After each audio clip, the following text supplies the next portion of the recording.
Hi friends, நான் உங்கள் Bala. Welcome to Sathyabala's temple view. இன்றைக்கி நாம் பல புராணங்கள் சிறப்புகள் மிக்க ஒரு கோயிலுக்கு தான் போகிறோம். அதாவது பாண்டியர்கள், சோழர்கள், விஜயநகர மன்னர்கள், பல்லவர்கள் என பல பேரும் தம் பங்கிற்கு திருப்பணி செய்த அதே முக்கியத்துவம் வாய்ந்த ஒரு பெருமாள் கோயிலுக்கு தான் போகிறோம். இந்த கோயிலின் மூலவர் பெயர் திருவிக்கிரம பெருமாள். ஊர் பெயர் திருக்கோயிலூர். இது கள்ளக்குறிச்சி மாவட்டத்தில் கள்ளக்குறிச்சியிலிருந்து சுமார் 48 கிலோமீட்டர் தொலைவிலும், விழுப்புரத்திலிருந்து 35 கிலோமீட்டர் தொலைவிலும் உள்ளது. இந்த ஊர் தென்பெண்ணை ஆற்று கரையில் உள்ளது. இந்த கோயில் 5 ஏக்கர் நிலப்பரப்பும் பெரிய ராஜகோபுரமும் கொண்டுள்ளது. 108 வைணவ திருத்தலங்களில் 43வது திருத்தலமாகவும், நடுநாட்டு திருப்பதியில் 2வது திருத்தலமாகவும், பஞ்ச கிருஷ்ணாய கஷேத்திரத்தில் 4வது திருத்தலமாகவும், தமிழ் வேதம் எனப்படும் 4000 திவ்ய பிரபந்தம் தோன்றிய தலமாகவும் இருக்கிறது. மகாவிஷ்ணுவின் 10 அவதாரங்களில், அதாவது தசாவதாரங்களில், வாமன அவதாரம் கொண்ட தனி கோயில் கொண்ட தலமாகவும் இருக்கிறது. உலகிலேயே வேறு எங்கும் காண முடியாத கோலத்தில், அதாவது 3 ஆழ்வார்களுடன் உள்ள கோலம் இங்கேதான் இருக்கிறது. பத்ம புராணம், பிரம்மாண்ட புராணம் என இரண்டிலும் இந்த தலத்தை பற்றி சிறப்பாகவும் கூறப்பட்டுள்ளது. வாங்க, நம்ம கோயில்கிட்ட வந்துட்டோம். இவ்வளோ தூரத்துலேருந்து பார்க்கும்போதே அந்த பெருமாள் கோயில் ராஜகோபுரம் எவ்வளோ கம்பீரமாக இருக்குது பாருங்க. இந்த கோயில் அமைந்த இடம் திருக்கோயிலூர் ஊரின் நடுப்பகுதியில், அதாவது ரொம்ப பிஸியான டிராஃபிக்காகவும் இருக்கிற ஒரு இடத்துல தான் இந்த கோயில் அமைந்துள்ளது. இந்த கோயிலை சென்றடைவது சற்று சிரமம்தான். கோயிலின் 2 பக்கமும் கண்காணிப்பு கோபுரம் 2 பக்கமும் அழகாக உள்ளது. முன்னாடியே கார் பார்க்கிங்லாம் இருக்குது.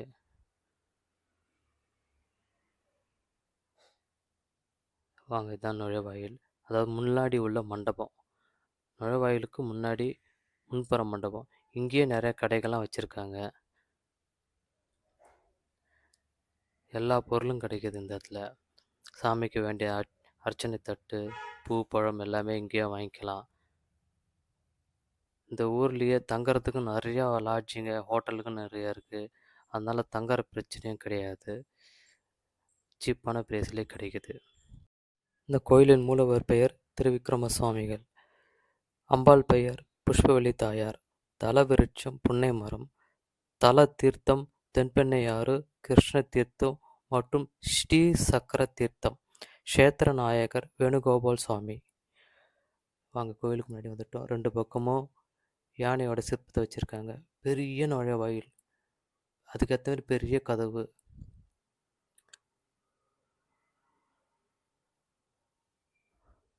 இதான் நுழைவாயில். இந்த ராஜகோபுரத்துக்கு கீழே தான் இருக்கிறோம். வாங்க உள்ளே போகலாம். உள்ளே போகும்போதே இந்த டைமிங்ஸ்லாம் போட்டிருக்காங்க. இதுதான் பலிபீடம். அதுக்கு பின்னாடி அப்படியே கொடி மரம் இருக்கும். இந்த கோயிலில் ஒரு பழக்கம் என்னென்னா, முன்னாடியே கீழே விழுந்து வணங்கிட்டு தான் உள்ளே போகிறாங்க. இதுதான் கொடி மரம்.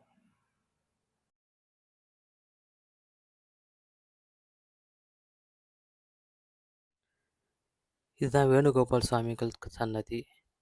ஃபஸ்ட்டு இந்த கோயில் தான் இருந்தது இங்கே. அதுக்கப்புறம் ஒவ்வொரு மன்னர்களும் வேறு வேறு கோயில் அவங்கவுங்க பங்கு கட்டினாங்க. அதனால தான் அந்த ஊர் பெயர் ஃபஸ்ட்டு திருக்கோபாலபுரம்னு இருந்தது. மருவி மருவி திருக்கோயிலூர்னு தற்போது அழைக்கப்படுகிறது.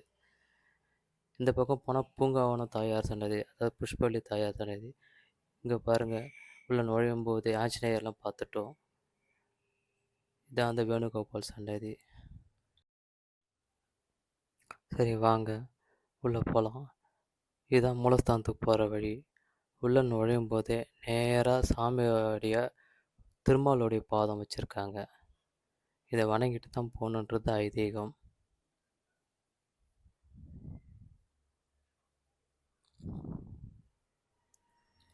இதுதான் மூலஸ்தானத்துக்கு போகிற வழி.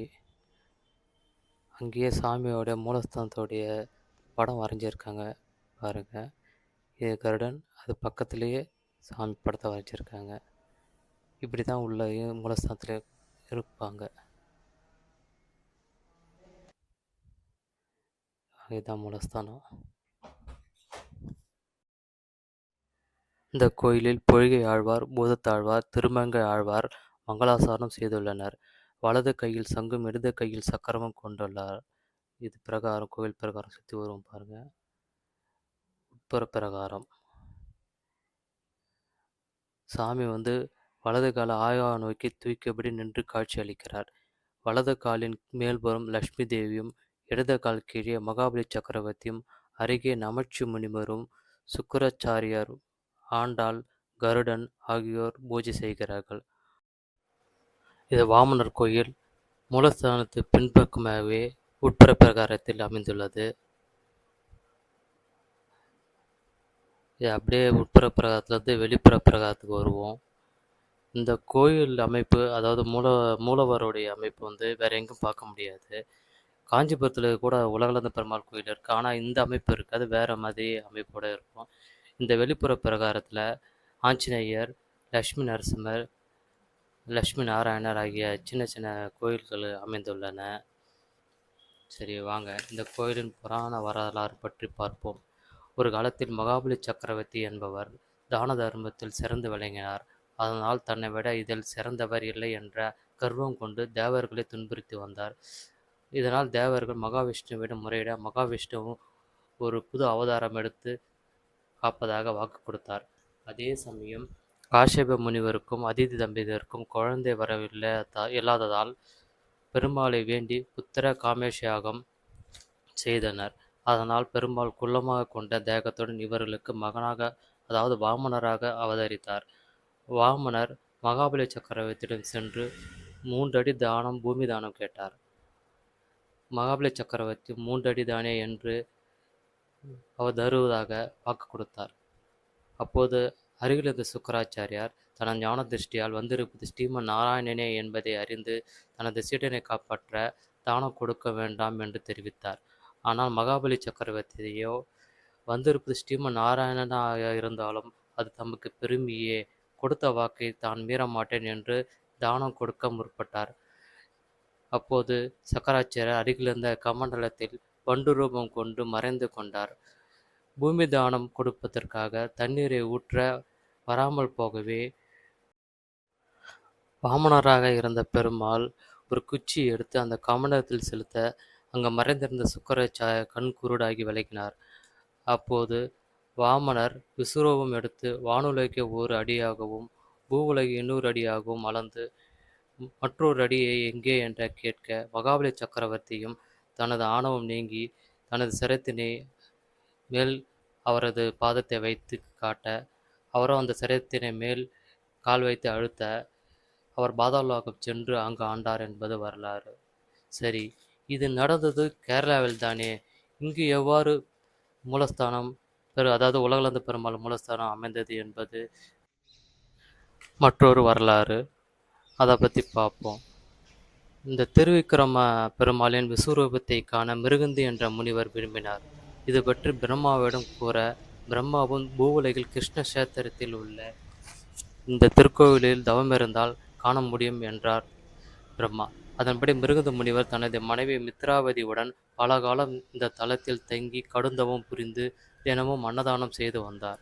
ஒரு நாள் உணவு தீர்ந்த பின் பெருமாள் அவரது சோதிக்க விரும்பினார். அதன்படி வாமன அவதாரம் கொண்டு இங்கு வந்து அவரிடம் அன்னதானம் கேட்க, அன்னம் தீர்ந்தபடியால் அவரும் அவரது மனைவியும் மனம் கலங்கினர். அப்போது மித்ராவதி அந்த காலி பாத்திரத்தில் தன் கையில் வைத்துக்கொண்டு, தான் உண்மையில் கற்பில் சிறந்தவள், உண்மையானால் இந்த பாத்திரத்தில் அன்னம் வரட்டும் என நாராயணன் நினைத்து வேண்டிய போது அன்னம் நிரம்பி வழிந்தது. அப்போது பெருமாள் அந்த தம்பதியருக்கு விஸ்வரூப தரிசனம் தந்தருளினார். அதன் பிறகு இந்த மூலஸ்தானம் உருவாயிற்று. அதாவது பெரிய உலகளந்த பெருமாளின் விஸ்வரூபத்தை வடித்தனர் என்பது வரலாறு. இது பூங்காவனம் தாயார் அம்மன் சன்னதிக்கு செல்லும் வழி. இங்கே பார்த்தீங்கன்னா மண்டபம், இது பெரிய மண்டபம். இங்கே தான் திருமணங்கள் நிறையா நடைபெறுது. எவ்வளோ அழகாக மெயின்டைன் பண்ணி வச்சுருக்காங்க பாருங்கள். கலை நயத்துடன் இந்த மண்டபம் அமைந்துள்ளது. இங்கு தாயாருக்கும் பெருமாளுக்கும் ஆராதனை அடிக்கடி நடைபெறும். விசேஷ நாட்களில் இங்கு அமரக்கூட இடம் இருக்கிறது. வழக்கமாக பெருமாள் கோயில் அனைத்திலும் வலது கையில் சக்கரமும் இடது கையில் சங்கும் வைத்திருப்பார்.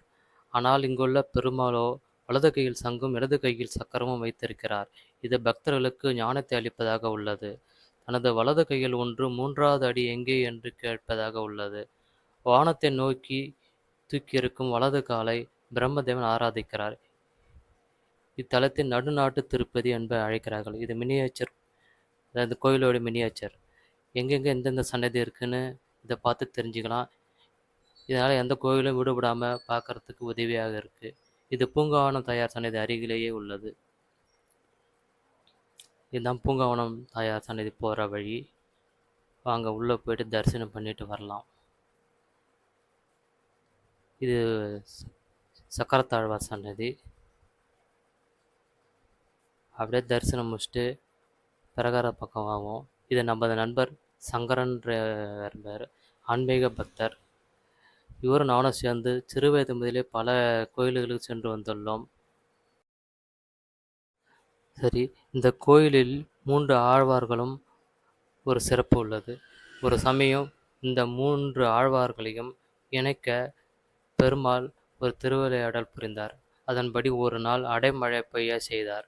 அப்போது இந்த தென்பெண்ணை ஆற்றங்கரையில் மிருகந்தி முனிவர் ஆசிரமம் சிறிதாக அமைத்திருந்தார்.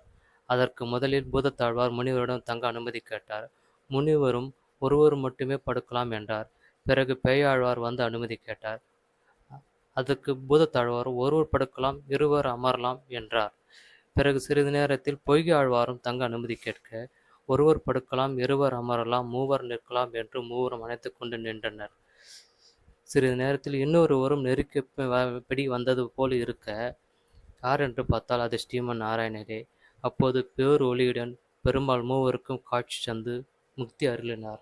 அதனால் இந்த ஸ்தலம் 3 ஆழ்வார்களும் முக்தி பெற்ற சிறந்த தலமாக விளங்குகிறது. இது பூங்காவனம் தாயார் சன்னதி பக்கத்தில் இருக்கிற ராமர் சன்னதிக்கு போகிற வழி. அங்கே அப்படியே போகலாம். அப்படியே பார்த்தீங்கன்னா மேற்கு பக்க கோபுரம் இது 7 நிலைகளுடன் சுமார் 100 அடி உயரத்தில் உள்ளது. இங்கு ஒரு பூங்காவனம் உள்ளது. அதனால் என்னவோ இந்த தாயார் பெயர் பூங்காவனம் தாயார் என்று அழைக்கப்பட்டு இருக்கலாம் என்று நினைக்கிறேன். இந்த கோபுரத்தில் மூலவர் சிற்பங்கள் வடிக்கப்பட்டுள்ளன. தெளிவாகவும் அழகாகவும் இருக்கிறது. பொதுவாகவே சிவாலயங்களில் பிரகாரத்தில் மட்டுமே நம்ம விஷ்ணு துர்க்கையை பார்ப்போம். ஆனால் 108 திவ்ய தேசத்தில் இங்கு மட்டுமே மூலஸ்தானம் அருகிலேயே விஷ்ணு துர்க்கை அருள் புரிகிறார். இவருக்கு புடவை சாத்துவதாக பக்தர்கள் வேண்டி பிரார்த்தனை செய்தால் நிறைவேறுகிறது என்பது ஐதீகம். இந்த துர்க்கையையும் விஸ்வரூப உலகளந்த பெருமாளையும் நாம் ஒரே இடத்தில் நின்று தரிசனம் செய்யலாம். இது ராமர் சன்னதி. அங்கே உள்ளே போகலாம். சுமார் 7 அடி உயரத்தில் ராமர் கம்பீரமாக காட்சியளிக்கிறார். இது ராமர் சன்னதியோட பிரகாரம். இந்த கோயிலுக்கு நல்ல பதவி வேண்டுபவர்கள், பதவி உயர்வு வேண்டுபவர்கள், பதவி இழந்தவர்கள் இங்கே வந்து பெருமாளை வணங்கி சென்றால் வேண்டுதல்கள் நிறைவேறுகிறது. திருமண பாக்கியம், குழந்தை பாக்கியம் ஆகிய வேண்டுதல்கள் நிறைவேறுகிறது.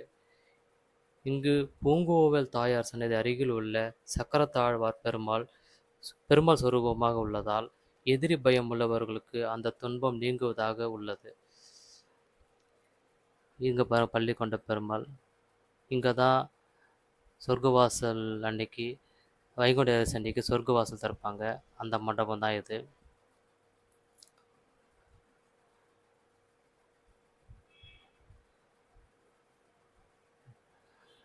அப்படியே வந்தீங்கன்னா மதில் சுவர் எவ்வளோ அழகாக இருக்குது. இதுதான் இந்த கோயிலின் தலவிருட்சம், புன்னை மரம். இங்கே நின்றுட்டு ராஜகோபுரத்தையும் ஒன்றா பார்க்கலாம். இங்கே பக்தர்களுக்கு அனுமதி இல்லை. வருடத்தின் ஒரு நாள் மட்டுமே, அதாவது ஏகாதசி அன்னைக்கு மட்டுமே இது திறக்கப்படுகிறது. நாங்கள் எவ்வளோ கஷ்டப்பட்டு தான் இந்த இடத்துக்கு வர முடிஞ்சது. நீங்களாம் இந்த இடத்துக்கு வர முடியாது. இது புன்னங்கொட்டை மரத்தோட கொட்டை. இங்கே நாகசிற்பங்கள் அழகாக வைக்கப்பட்டுள்ளன. இது வசந்த மண்டபம், தீர்த்தவாரி வசந்த மண்டபம். இது வழியாக தான் சொர்க்கவாசல் திறப்பாங்க. வைகுண்ட ஏகாதசிக்கு இங்கே தான் சாமியை வைத்திருப்பாங்க.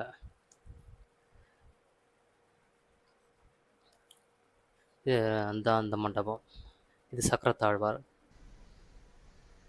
நம்ம பூங்கோவில் நாச்சியார் கோயில்கிட்ட வந்துட்டோம். அப்படியே சுற்றி வரும்போது பார்த்தீங்கன்னா, இது கோயில் மணி உள்ள இடம் சற்று உயரத்தில் உள்ளது.